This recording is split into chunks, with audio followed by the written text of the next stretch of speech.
नमस्कार बंधुगण आमे शुणुचे श्री कमलाकांत महांती लिखित गल्प संकलन सारांश एथिरु उद्धृत गल्प आवर्तन। आलीपुर जेल स्वाधीनता संग्राम इतिहास रे माथुर अंडमान रो सेलुलार जेल सह आलीपुर रो प्रेसिडेंसी जेल कथा अनेक बार पढ़ी। केही केही औपन्यासिक अदम्य आवेगरे आलीपुर जेल को स्वाधीनता शहीदर तीर्थक्षेत्र बोली वर्णना करिसेंती।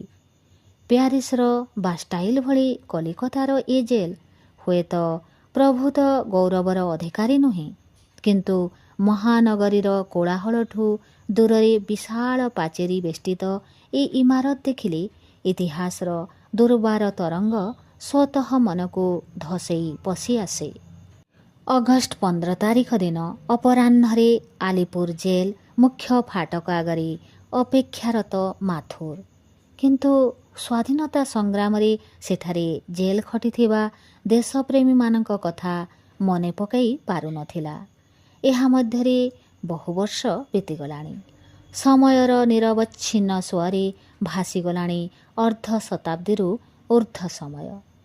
भारतर स्वाधीन नागरिक कौन पाइछि बा कौन हराइछि ताहा समाज विज्ञानी मानक अनुसंधान सापेक्ष, किंतु आलीपुर जेल आड़कू चाही माथुर मने हेला पराधीन भारत रे जेते लोक जेल खटुथिले ताठू बेसी लोक जेल खटुचंती स्वाधीन भारत रे।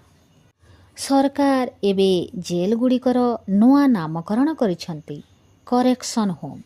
माथुर मने हेला एबे जेते लोक जेल आछंती सेमानंक पाई करेक्शन खूब आवश्यक। स्वाधीन भारत रे गत 50 वर्ष धरी चलीछि एई करेक्शन रो जुग। एहार शेष केउठी?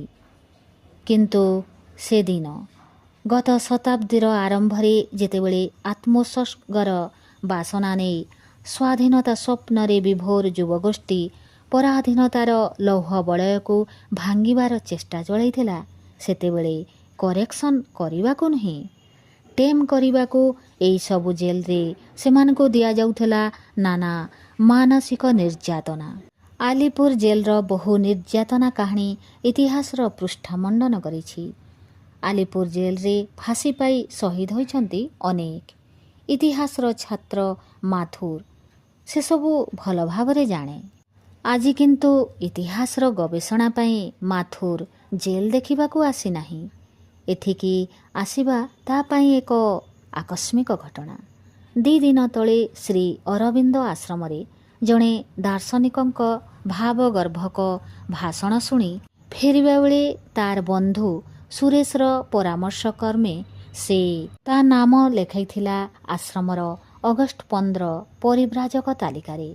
प्रतिवर्ष श्री अरविंदक जन्मदिन अगस्ट 15 तारिख रे आलीपुर जेल भितर को प्रवेश करिवार सुजोग मिले बहु परिव्राजकंको। एई जेल रो गोटे क्षुद्र अंधकार सेल रे निसंग बंदी होइथिबा बेले विप्लवी अरविंद घोष अनुभव करथिले दिव्य एक आध्यात्मिक सत्ता। स्वाधीनता संग्राम इतिहास रे श्री अरविंदंकर ए अनुभूति संबंध रे सम्यक आभास दिया जाइछि। सेथिपाई अगस्ट 15 तारिख रे बेस किछि लोक आलीपुर जेल को आसंती सेई ऐतिहासिक अरविंद सेल देखिबा पाई। 2 दिन अपेक्षा करिबा परे माथुर आजि आछि आलीपुर जेल को। हाथ घड़ी को अनाई से देखिला दिन 3टा बाजी गलाणी। एबे गेट खोलिबो। 2-3 मिनिट परे जेल रो वरिष्ठ अधिकारी जण समस्तंको लाइन करी छिड़ा हेबाको अनुरोध करी जनक परे जनक नाम डाकिबाको आरंभ कले।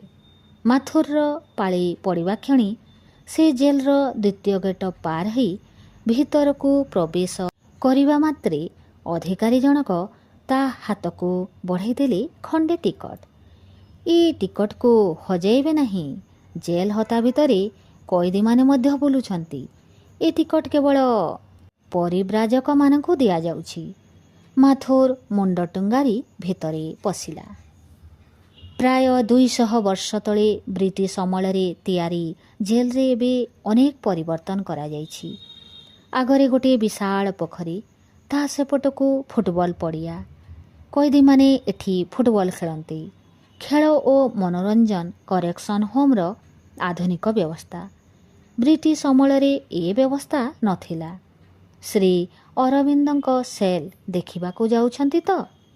ସେ ଝରକା ନଥିବା 9 ଫୁଟ ଲମ୍ବ 5 ଫୁଟ ଓସାର ଅନ୍ଧକାର ସେଇ ଦେଖିଲେ ଆପଣ ବୁଝିପାରିବେ ଅପରାଧୀକୁ ମାନସିକ ଯନ୍ତ୍ରଣା ଦେଇ ତାକୁ କିଲ୍ ବିଲ୍ କରିବା ପାଇଁ ସେତେବେଳେ କି ସୁନ୍ଦର ବ୍ୟବସ୍ଥା କରିଥିଲେ ବ୍ରିଟିଶ ସରକାର।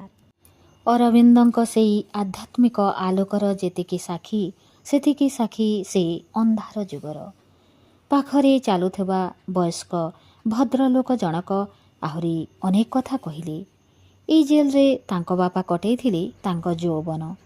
ତାଙ୍କ କକା ଏଇଠୁ ଦ୍ୱୀପାନ୍ତର ହୋଇଯାଇଥିଲେ ଆଣ୍ଡାମାନ ନିକୋବର।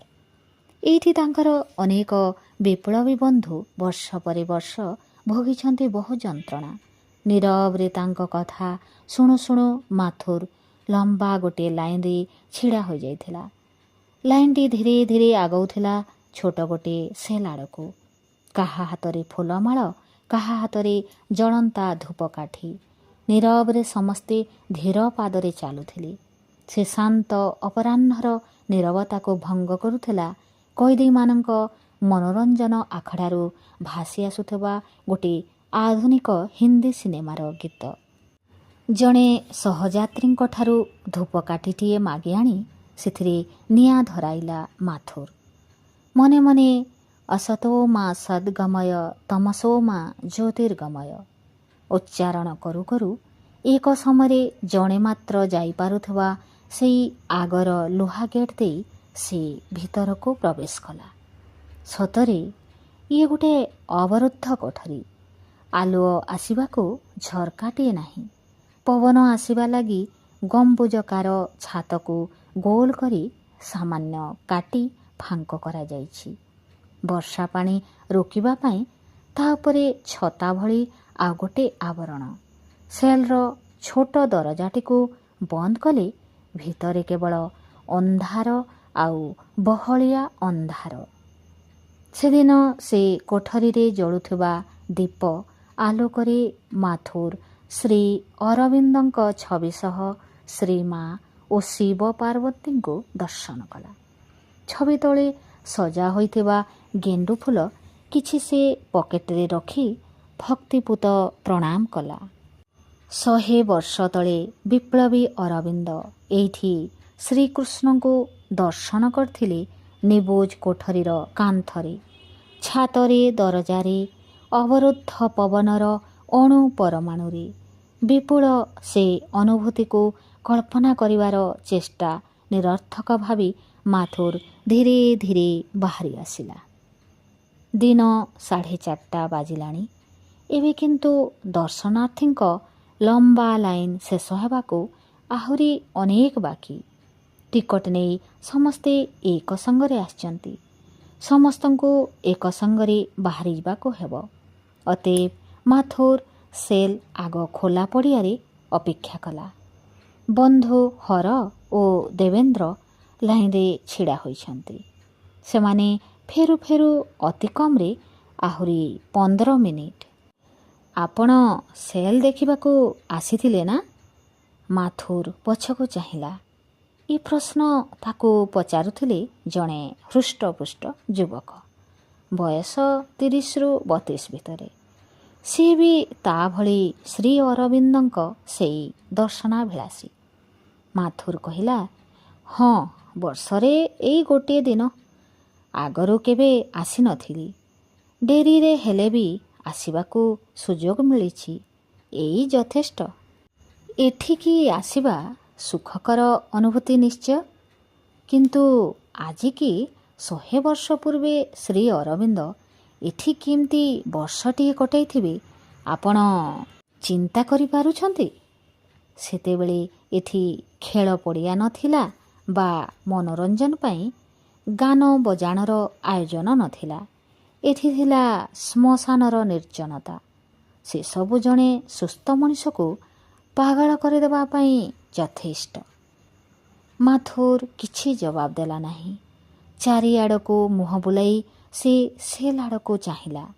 ତାର ମନେ ହେଲା ଏ ଖେଳ ପଡ଼ିଆ, ଆଖଡ଼ା ଘର, ପୋଖରୀ ଏସବୁ ଦିନେ ନା ଦିନେ 2 ଦିନ ପାଇଁ କଏଦୀର ମନକୁ ହାଲୁକା କରିଦେଇପାରେ ସିନା, ବର୍ଷ ପରେ ବର୍ଷ ଜେଲ୍ ଖଟୁଥିବା ଲୋକଙ୍କୁ ଏସବୁ କ'ଣ ବା ସାନ୍ତ୍ୱନା ଦେବ? ମାଥୁର କିଛି କହିବା ଆଗରୁ ଯୁବକଟି ପୁଣି ଆରମ୍ଭ କଲା। ଏଠିକି ଲୋକ ଆସୁଛନ୍ତି ପ୍ରତିଦିନ, ଏଠାରୁ ଖଲାସ ହେଉଛନ୍ତି ପ୍ରତିଦିନ। କିଏ ଆସୁଛି ଯବାନର ରୂପ ନେଇ, ଅକାଳରେ ବୃଦ୍ଧ ହୋଇ, ଭଗ୍ନ ସ୍ୱାସ୍ଥ୍ୟ ନେଇ ହୁଏତ ଏଠୁ ଖଲାସ ହେଉଛି। ଶାରୀରିକ ପରିବର୍ତ୍ତନ ତ ଆଖିରେ ଦେଖାଯାଉଛି, କିନ୍ତୁ ସତରେ କ'ଣ କେହି ଏ କରେକ୍ସନ୍ ହୋମ୍ରୁ ନୂଆ ମନ ନେଇ ତ୍ରାହି ପାଉଛି? ମାଥୁର ଲୋକଟିର ମୁହଁକୁ ସିଧା ଚାହିଁଲା। କ'ଣ କିଛି କହିବାକୁ ପ୍ରସ୍ତୁତ ହେବା ବେଳକୁ ସେ ଦେଖିଲା ହର ଓ ଦେବେନ୍ଦ୍ର ଶ୍ରୀ ଅରବିନ୍ଦଙ୍କ ସେଲ୍ ଭିତରୁ ବାହାରି ଆସିଛନ୍ତି। ସନ୍ଧ୍ୟା ହୋଇ ଆସିଲାଣି, ଏଥର ଯିବାକୁ ହେବ। ଯୁବକଟିକୁ ଲକ୍ଷ୍ୟ କରି ସେ କହିଲା, ଚାଲନ୍ତୁ ପରେ ଏ ବିଷୟରେ କଥା ହେବା। ଆପଣ ଆସନ୍ତୁ ଆଜ୍ଞା, ମୁଁ ଯିବି କୁଆଡ଼େ? ଏଠୁ ବାହାରି ଯିବାର ସ୍ୱାଧୀନତା ମୋର ନାହିଁ। ଯୁବକଟିର କଥା ଶୁଣି ମାଥୁର ଚମକି ଉଠିଲା। କ'ଣ କହିବ ସେ ବୁଝିପାରୁନଥିଲା। ଯୁବକଟି କହିଲା, ଶ୍ରୀ ଅରବିନ୍ଦଙ୍କ କାହାଣୀ ମୁଁ ପଢ଼ିଛି। ମନେ ହୁଏ ସେ ଯେମିତି ଆଜି ବି ଆଲିପୁର ଜେଲ୍ ହତାରେ ଘୁରି ବୁଲୁଛନ୍ତି। ଆମେ କେହି ଅରବିନ୍ଦ ଘୋଷ ନୁହଁ ଆଜ୍ଞା, କିନ୍ତୁ ଚେତନାରେ ସାମାନ୍ୟ ଅଗ୍ରଗତି ପାଇଁ ମୋତେ ଏଠି ଅତି କମ୍ରେ ଆଉ 5ଟି ବର୍ଷ କଟେଇବାକୁ ପଡ଼ିବ। ଆମେ ତ କେହି ନିବୁଜ ଅନ୍ଧକାର ସେଲ୍ରେ ରହୁନୁ, ସେଥିପାଇଁ ବେଶୀ ସମୟ ଆମ ରହଣି। ନିର୍ବାକ ହୋଇ ମାଥୁର ଶୁଣୁଥିଲା। ସେ ସେଇଠି ସେମିତି ହୁଏତ ଠିଆ ହୋଇଥାନ୍ତା ଆଉ କିଛି ସମୟ। ତା କାନ୍ଧରେ ହାତ ମାରି ଖାକି ପୋଷାକ ପରିହିତ ପୋଲିସ ଅଫିସର ଜଣକ କହିଲେ, ସମୟ ହେଇଗଲାଣି, ଏବେ ଚାଲନ୍ତୁ। ଟିକଟ ଖଣ୍ଡିକ କମିଜ ପକେଟରୁ ବାହାର କରି ମାଥୁର ତାଙ୍କ ହାତକୁ ବଢ଼େଇଦେଲା। ଗେଟ୍ ବାହାରକୁ ଆସୁ ଆସୁ ସେ ଭାବୁଥିଲା, ଅରବିନ୍ଦ ଘୋଷକୁ ଜେଲରେ ଛାଡ଼ି ସେ ସତେ ଯେମିତି ବାହାରକୁ ଚାଲି ଯାଉଛି।